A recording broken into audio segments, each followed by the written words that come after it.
तो मैं फोटोसिंथेसिस की बात आपको प्रीवियस क्लास में बता रहा था। फोटोसिंथेसिस एनाबॉलिक प्रोसेस है जिसमें प्लांट्स कार्बन डाइऑक्साइड वाटर को यूज करते हैं एज रॉ मटेरियल और फूड मैन्युफैक्चर करते हैं, और ये सारा काम सनलाइट के प्रेजेंस में होता है। अगर आप लाइट लिखते हैं तो लाइट लिखने पर ये गलत नहीं है।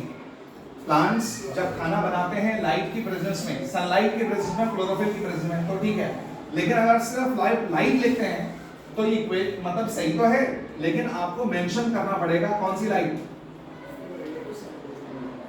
400 से 700 नैनोमीटर की लाइट अगर आप किसी आर्टिफिशियल सोर्स, किसी बल्ब्स, किसी ट्यूब के थ्रू प्लांट को देखें तो भी प्लांट में फोटोसिंथेसिस मुमकिन है, हो सकता है।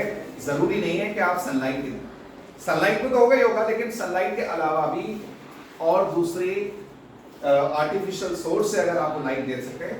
अच्छा ये बताएं, इधर देखें, सब बच्चे ध्यान दीजिए।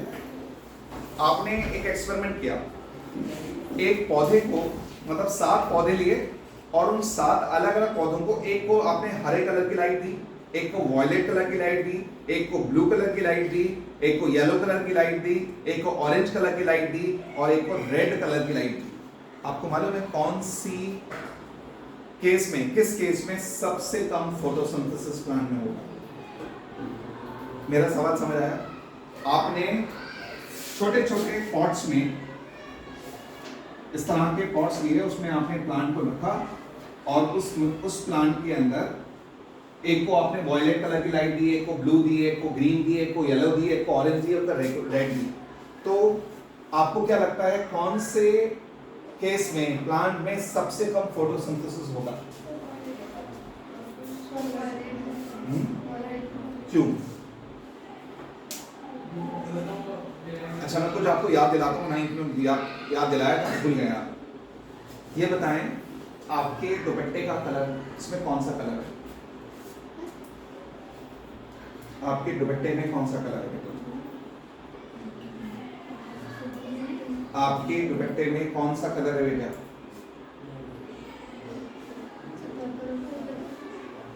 जोया, आपकी शर्ट के अंदर कौन सा कलर है बेटा? ब्लैक। अच्छा चलो ये छोड़ो, प्लांट्स के अंदर अक्सर जो आप प्लांट्स अपने आसपास देखते हैं उसमें कौन सा कलर होता है?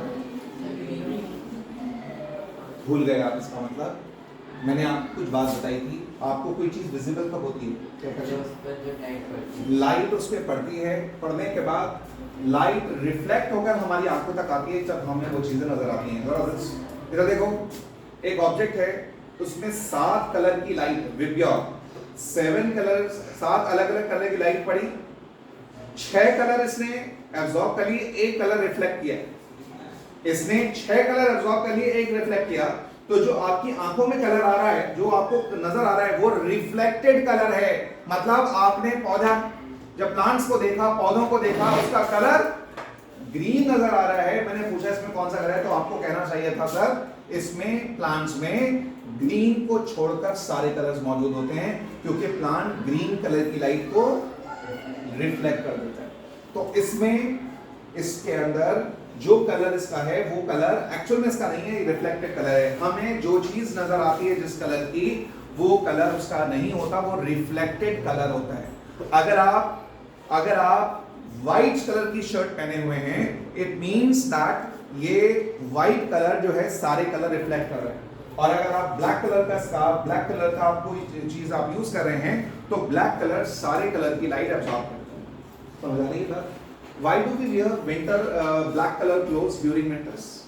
सर्दियों में हम डार्क कलर के, खास तौर पे ब्लैक कलर के कपड़े पहनना प्रेफर क्यों करते हैं? क्योंकि ब्लैक कलर जो होता है वो सारे कलर की लाइट एब्जॉर्ब करता है, और लाइट एक टाइप की तवानाई है, एक टाइप की ऊर्जा है, एक टाइप की एनर्जी है। तो जब वो कपड़ा अलग अलग कलर की लाइट एब्जॉर्ब करेगा, तो जिसकी वजह से आपकी बॉडी वार्म रहेगी। In order to keep your body warm, आपकी बॉडी को वार्म रखने के लिए, गर्म रखने के लिए आप डार्क कलर के कपड़े पहनना प्रेफर करते हैं ड्यूरिंग विंटर्स। 12 अब यहाँ पर मैंने बात आपको बताई, फोटोसिंथेसिस की बात चल रही थी। फोटोसिंथेसिस का प्रोसेस एक एनाबॉलिक प्रोसेस है जिसमें प्लांट कार्बन डाइऑक्साइड वाटर को यूज करते हैं खाना बनाने के लिए in presence of sunlight and chlorophyll. इस प्रोसेस को फोटोसिंथेसिस कहते हैं। अब ये फोटोसिंथेसिस का प्रोसेस होता कहाँ है? देखें इधर देखो, मैंने कहा प्लांट के अंदर वैसे तो फोटोसिंथेसिस हर पार्ट में हो सकता है, लेकिन मेजॉरिटी ऑफ इसमें, ज्यादातर में, सबसे ज्यादा फोटो प्लांट के किस हिस्से में होता है? लीव्स में। लीव्स के अंदर बाहर, लीफ की बाहर एक कवरिंग होती है जिसका नाम होता है एपिडर्मिस, जिसमें स्टोमेटा मौजूद होते हैं। इस एपिडर्मिस के नीचे एक लेयर होती है,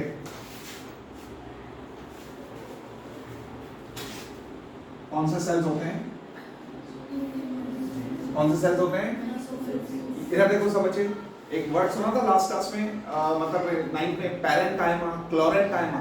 ये वही क्लोरेन्काइमा टिश्यू है, यानी लीफ के अंदर एपिडर्मिस के नीचे यहाँ सेल्स होते हैं जहां पर प्लांट्स में सबसे ज्यादा फोटोसिंथेसिस होता है, वो इस पार्ट में। अब इसको इधर देखो, इसको भी मैं जूम करके दिखा रहा हूँ, इसको भी बड़ा करके दिखाऊं तो इसके अंदर फोटोसिंथेसिस की जो साइट होती है,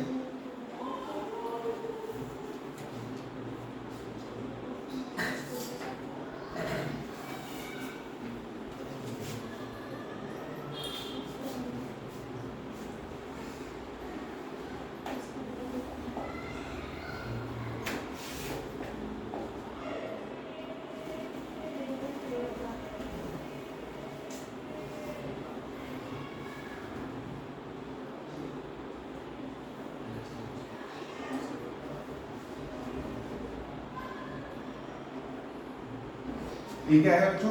क्लोरोप्लास्ट। ये है क्लोरोप्लास्ट। आपने पढ़ा था ना 9th में प्लास्टेड्स। प्लास्टेड्स वो ऑर्गेनेल होती है जो प्लांट सेल में पाई जाती हैं, तो ये प्लास्टेड का एक टाइप बताया था क्लोरोप्लास्ट। क्लोरोप्लास्ट के अलावा भी कोई और प्लास्टेड होता है बच्चों? सुना?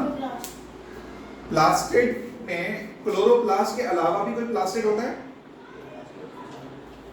जेरिया? ल्यूकोप्लास्ट। कलरलेस प्लास्टिक याद है, जिसमें कलर नहीं होता, वो प्लास्टिक खाना स्टोर करते हैं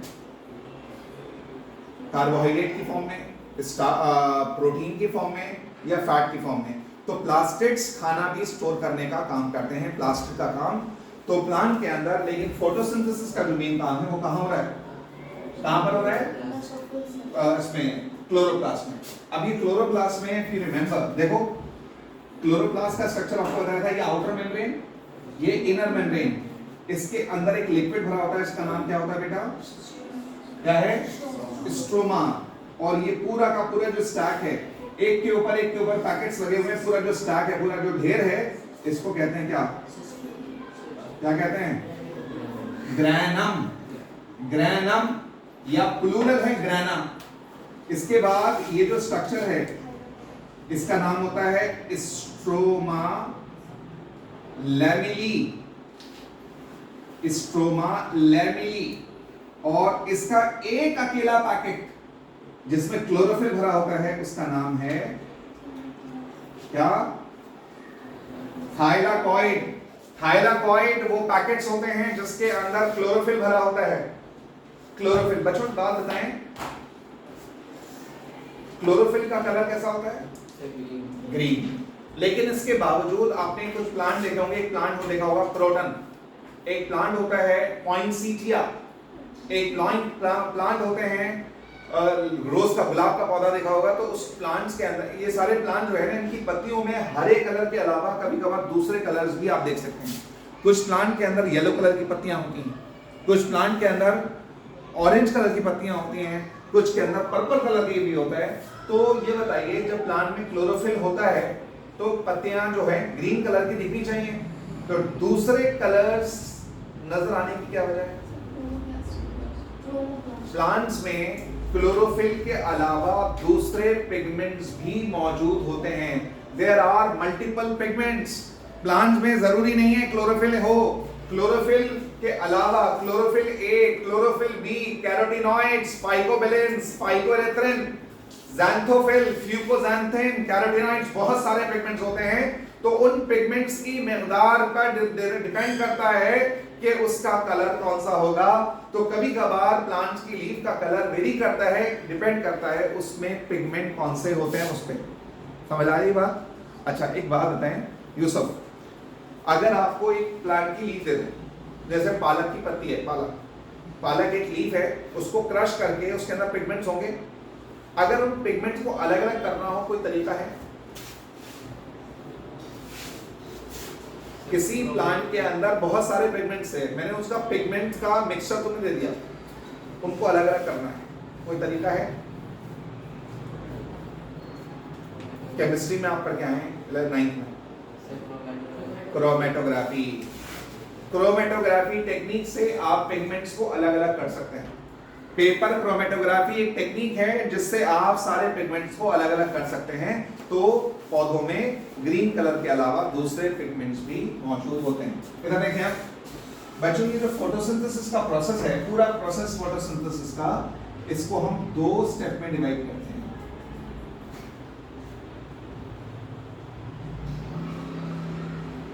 कौन सा? लाइट रिएक्शन, और एक होता है क्या क्या डार्क रिएक्शन। लाइट रिएक्शन और डार्क रिएक्शन। लाइट रिएक्शन कहां होता है? कहां होता है? थाइलाकोइड्स में। और डार्क रिएक्शन कहां होता है? स्ट्रोमा में। लाइट रिएक्शन जाहिर है, नाम से अंदाजा हो रहा है आपको, वो फोटोसिंथेसिस का वो स्टेप जो लाइट की प्रेजेंस में होगा उसको लाइट रिएक्शन कहेंगे, वो थाइलाकोइड के अंदर होता है। और डार्क रिएक्शन, बाहर जो लिक्विड भरा है, एक जेली लाइट मैट्रिक्स जो भरा हुआ है, जेली लाइट फ्लूइड जो भरा हुआ है थाइलाकोइड के बाहर, उसका नाम स्ट्रोमा है। उस स्ट्रोमा के में क्या होता है? डार्क। मेरी बात समझ आ रही? फोटोसिंथेसिस के 2 स्टेप हैं, पहला step light reaction, second step is dark reaction. Is that clear? Okay. अच्छा, अब इस पूरे प्रोसेस में फोटोसिंथेसिस के अंदर 2 स्टेप तो मैंने बता दिए, लेकिन इनमें होता क्या है? अगर एग्जाम में आपसे पूछें कि फोटोसिंथेसिस में होने वाले इवेंट्स का जिक्र करिए, तो मैं आपको बताता हूं क्या क्या लिखना है आपको।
कौन कौन है देखो, अगर एग्जाम में पूछा जाए list the events which takes place during photosynthesis, तो आपको ये चार मेन काम बताने हैं। पहला काम एब्जॉर्प्शन ऑफ लाइट, दूसरा स्प्लिटिंग ऑफ वाटर मॉलिक्यूल, तीसरा synthesis of energy rich molecule, और चौथा अच्छा इसमें splitting of water molecule and release of oxygen। Photosynthesis के प्रोसेस में सबसे पहले लाइट एब्जॉर्प्शन होती है, फिर पानी का वाटर मॉलिक्यूल स्प्लिट होता है, ऑक्सीजन रिलीज होती है, फिर उसके बाद एनर्जी रिच मॉलिक्यूल बनते हैं और रिडक्शन ऑफ CO2। ये बताओ एटीपी का नाम सुना है? ATP, what is ATP? ATP का मतलब एटीपी एडिनोसाइन ट्राइफॉस्फेट एक मॉलिक्यूल है। हर लिविंग ऑर्गेनिज्म के अंदर एक मॉलिक्यूल होता है एटीपी। इसको कहा जाता है एनर्जी करेंसी। जैसे आपके फादर आपको कुछ पॉकेट मनी, कुछ करेंसी देते हैं, पॉकेट मनी आपको करेंसी देते हैं खर्च करने के लिए। इसी तरह से एटीपी एक मॉलिक्यूल है जिसको एनर्जी करेंसी कहते हैं। सेल को जब एनर्जी की जरूरत पड़ती है तो सेल क्या करता है, एटीपी मॉलिक्यूल को तोड़कर इसमें से एनर्जी को कैच कर लेता है। तो जब भी सेल में एनर्जी बनती है तो एनर्जी इस फॉर्म में स्टोर हो जाती है। किस फॉर्म में? एटीपी। समझ आ रही बात? रब कर दूं?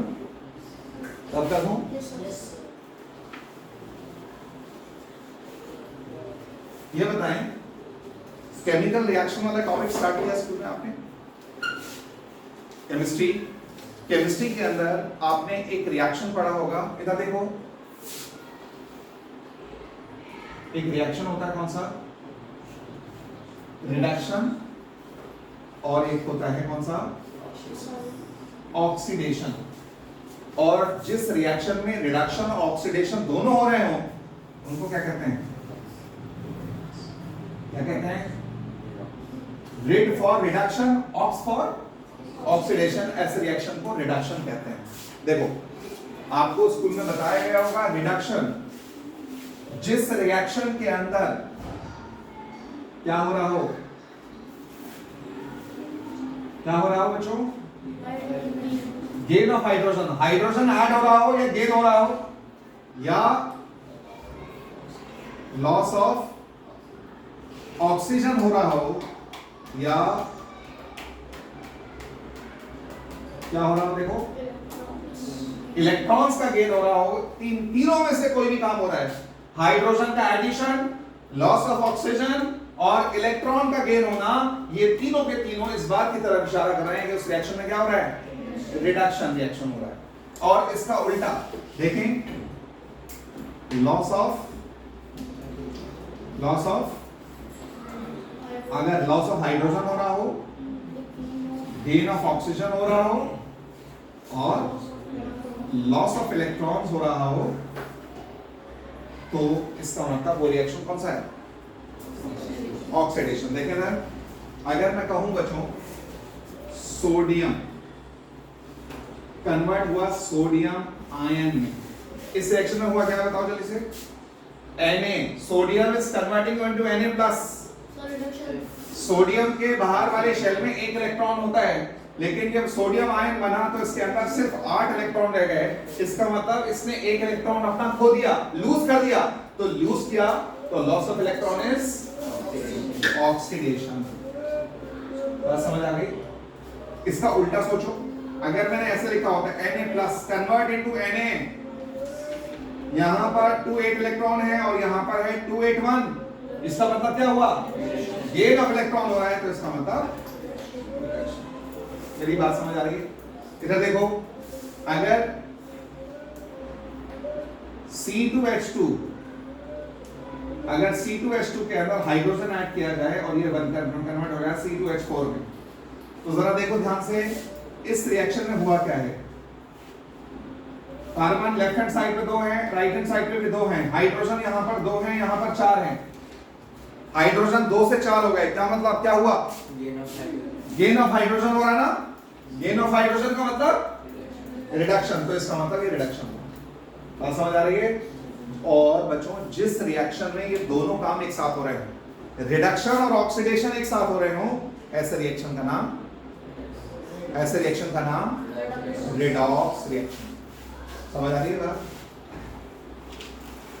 देखो,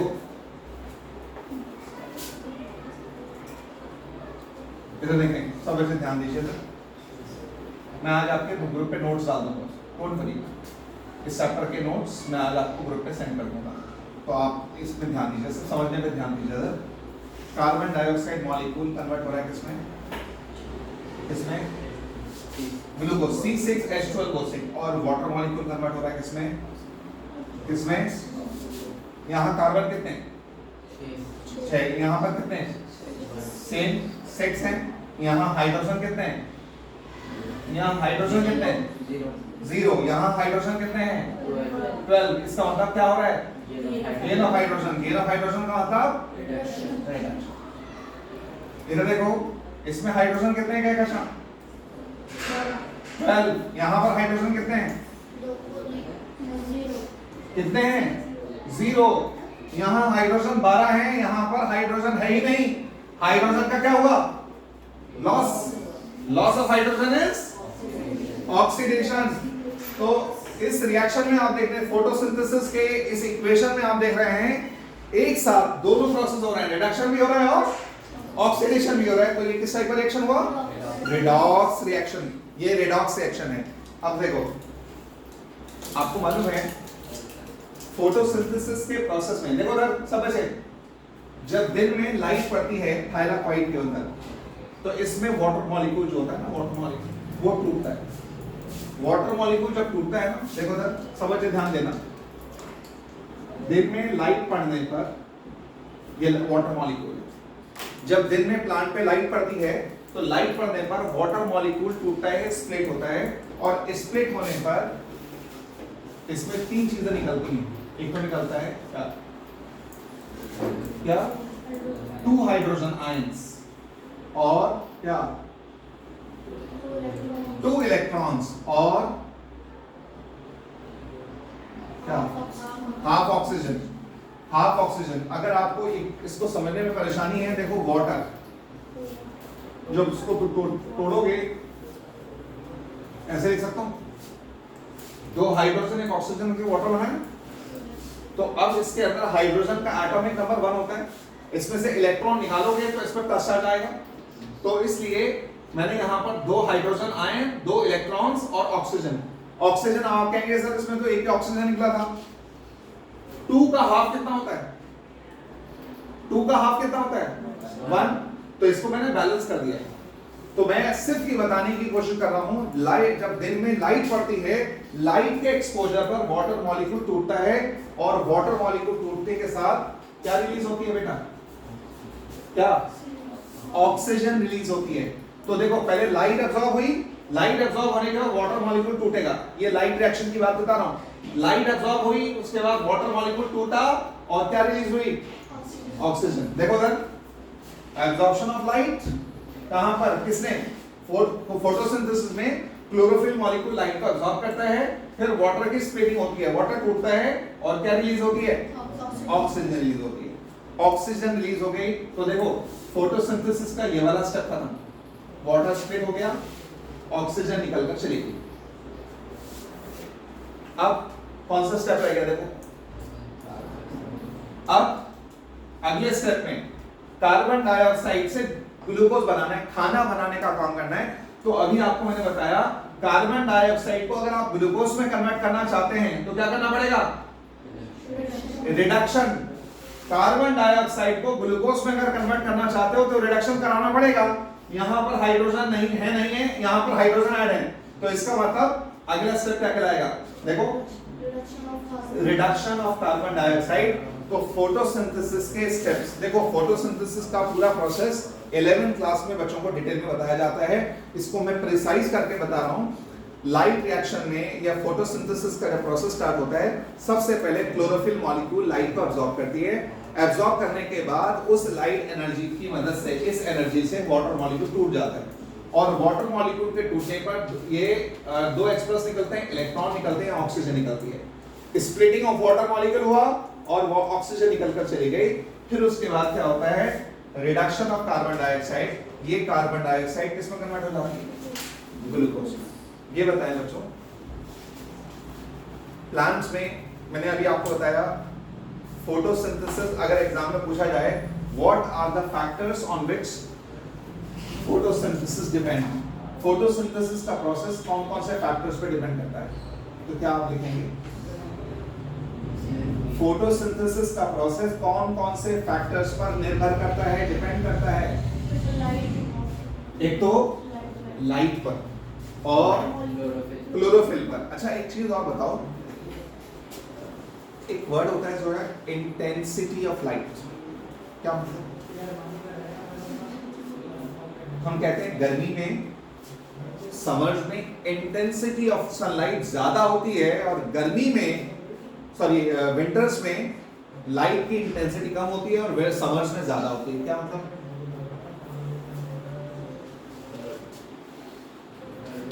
इधर देखो, लाइट के अंदर एनर्जी होती है नहीं?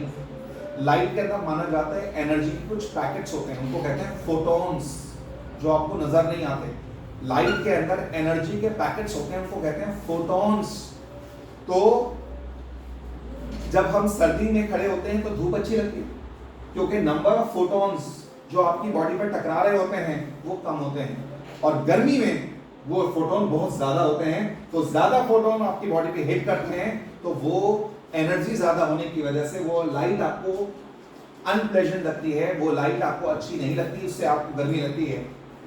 समझ आ रही है बात? तो गर्मी में इंटेंसिटी ऑफ लाइट ज्यादा होती है, समर में विंटर में इंटेंसिटी ऑफ लाइट कम होती है। क्लियर है कि बात? आगे सुनिए। तो इंटेंसिटी ऑफ लाइट पे डिपेंड करता है। दूसरा क्लोरोफिल मॉलिक्यूल पे डिपेंड करता है। क्लोरोफिल मॉलिक्यूल पे डिपेंड करता है। कंसंट्रेशन ऑफ कार्बन डाइऑक्साइड पे डिपेंड करता है। नाउ तो अगर एग्जाम में पूछा जाए फोटोसिंथेसिस का प्रोसेस मैंने बताया एनाबॉलिक प्रोसेस है, जिसमें प्लांट्स खाना बनाते हैं, फूड मैन्युफैक्चर करते हैं, कार्बन डाइऑक्साइड वाटर को इस्तेमाल करके, किसकी प्रेजेंस में? सनलाइट और क्लोरोफिल की प्रेजेंस में। इसको फोटोसिंथेसिस कहते हैं। ये प्रोसेस कहाँ होता है? अभी बताया, प्लांट में, लीव्स में, मीसोफिल सेल्स में। मीसोफिल सेल्स में कहाँ पर? क्लोरोप्लास्ट में। क्लोरोप्लास्ट में कहाँ? दो जगह।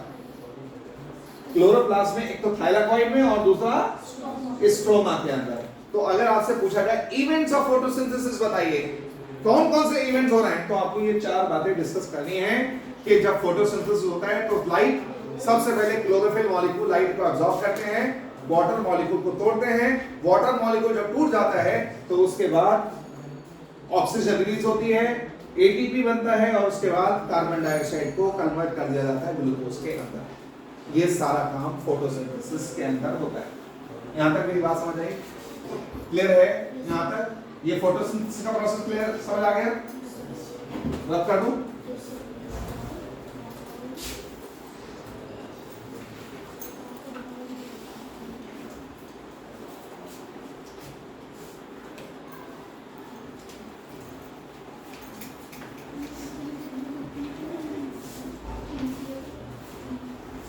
बच्चों जिससे आपको गर्मी लगती है, इंफ्रारेड। अभी आपको मैंने बताया व्हाट वेव, देखो ये वाली जो लाइट है वेव, ये वाली रेड के बियॉन्ड लाइट होती है कौन सी? इंफ्रारेड। जब आप किसी हीटर के आगे बैठते हैं तो आपको गर्मी लगती है ना, वो इस वाले रेडिएशन से। कौन सी? इंफ्रारेड। तो गर्मी वाले हीट रेडिएशन जो होते हैं इंफ्रारेड। आपने एक वर्ड सुना होगा, बड़ा कॉमन है, global warming, green house effect. पूरे ग्लोब का टेम्परेचर बढ़ा है, ग्लेशियर्स पिघल रहे हैं, आइस मेल्ट हो रही है, पानी का लेवल ऊपर आ रहा है, समुद्र का लेवल ऊपर आ रहा है। तो दैट इज बिकॉज ये वाले रेडिएशन ज्यादा आए हुए हैं। कौन से? इंफ्रारेड। इंफ्रारेड की वजह से वो लाइट, तो इसका मतलब जो ये वाली विब्योर के अलावा जो लाइट होती है जो आपको नजर नहीं आती, एक होती है इंफ्रारेड, और इसके बियॉन्ड जो लाइट होती है वो कौन सी है? कौन सी? अल्ट्रावायलेट। क्या हम अल्ट्रावायलेट लाइट को देख सकते हैं? क्या हम अल्ट्रावायलेट लाइट को देख सकते हैं? देख सकते हैं। नहीं देख सकते। अल्ट्रावायलेट लाइट विजिबल लाइट नहीं होती। हाँ, दूसरे एनिमल्स हैं, वल्चर्स हैं, हनी बीज हैं, स्नेक्स हैं, वो देख सकते हैं, हम नहीं देख सकते। हमारी जो आईज हैं वो विजिबल स्पेक्ट्रम को देख सकती हैं, विजिबल लाइट को हम देख सकते हैं, और प्लांट्स भी फोटोसिंथेसिस जो कर सकते हैं वो विजिबल लाइट में कर सकते हैं। इनविजिबल लाइट में फोटोसिंथेसिस नहीं हो सकता। समझ आ रही बात बच्चों? केमिस्ट्री में एक वर्ड सुना है आपने, X-rays. What do you mean by X-rays? X-rays क्या होते हैं? साहब, जिया, जोया, एक्स-रेज। एनोड रेज पढ़ी थी 9th क्लास में, cathode ray, anode rays. Anode rays के पाथ में जब हैवी एलिमेंट को रखा गया, उससे टकराने के बाद कुछ अजीब टाइप की रेडिएशंस इमर्ज हुई थी। जैसे आप मैथ्स में कहते हो ना, मैथ्स में जब इक्वेशन बनाते हो कहते हो let the number be x, नहीं, मैथमेटिक्स में जब आप इक्वेशन बनाते हैं ना तो कहते हैं ना let the number be x, let the variable be x. तो इसी तरह से साइंटिस्ट को समझ नहीं आया वो रेडिएशन, अलग बिल्कुल अजीब टाइप की रेडिएशन जो निकली, तो साइंटिस्ट को न समझ नहीं आया था, उन्होंने उसका नाम रख दिया क्या, एक्स रेज। बात समझ आ गई? एक्स रेज का नाम एक्स रे ऐसे पड़ा। बाद में जाके जब उसके बारे में तहकीक की गई तो ये पता चला कि ये जो एक्सरेज होती हैं ये हाई एनर्जी इलेक्ट्रोमैग्नेटिक वेव्स को कहते हैं, हाई एनर्जी इलेक्ट्रोमैग्नेटिक रेडिएशन को कहते हैं एक्सरेज। बात समझ आ गई? क्लियर है इतनी बात? तो मैंने आज आपको फोटोसिंथेसिस के प्रोसेस के बारे में बताया। फोटोसिंथेसिस का प्रोसेस प्लांट के अंदर एक एनाबॉलिक प्रोसेस है जिसमें प्लांट खाना बनाते हैं कार्बन डाइऑक्साइड वाटर को यूज करके। किसकी प्रेजेंस में? सनलाइट और क्लोरोफिल की प्रेजेंस में। ये सारा प्रोसेस प्लांट में किस जगह होता है? आम तौर पर लीव्स में। लीव्स में कहां पर? मेसोफिल सेल में। मेसोफिल सेल्स में कहां पर? क्लोरोप्लास्ट। क्लोरोप्लास्ट में कहां पर? दो जगह, एक तो थाइलाकॉइड्स में और स्ट्रोमा के अंदर। अगर कहा जाए लिस्ट द इवेंट्स बताइए फोटोसिंथेसिस में कौन कौन से इवेंट्स होते हैं, तो बताया absorption of light, splitting of water molecule, release of oxygen, synthesis of energy rich molecule and reduction of carbon dioxide into glucose। एक पर्सन बगैर खाने के कितना टाइम जिंदा रह सकता है? एक पर्सन विदाउट फूड कितना टाइम सर्वाइव कर सकता है? वो उसकी हेल्थ पर डिपेंड करता है, उसकी रिजर्व पर डिपेंड करता है। आपको मालूम है कैमल की यहाँ पर हम्प होता है, हम्प में वो क्या चीज स्टोर करता है? फैट। वो फैट रिजर्व फूड होता है। तो जब उसकी बॉडी में फूड की स्कार्सिटी होती है तो वो फैट को ऑक्सीडाइज करके मेटाबोलाइज करके उससे एनर्जी हासिल करता है। इसी तरह से प्लांट्स के अंदर रिजर्व फूड क्या होता है बेटा? स्टार्च। आपकी बॉडी का रिजर्व फूड क्या है? ग्लाइकोजन। अभी रोजे की हालत में फास्ट जब आपका है, रोजा है, तो आपकी बॉडी में वो ग्लाइकोजन यूज हो रहा है और आपको एनर्जी दे रहा है। समझ आ रही है बात? तो बच्चों अगली क्लास में इंशाल्लाह हम लोग न्यूट्रिशन इन ह्यूमन बीइंग्स और न्यूट्रिशन अमीबा पढ़ने वाले हैं। ह्यूमन एलिमेंट्री कैनाल बताऊंगा अगली क्लास में, एलिमेंट्री कैनाल। और आज अगर मैं भूल जाऊं कोई बच्चा मुझे प्लीज रिमाइंड करा दे।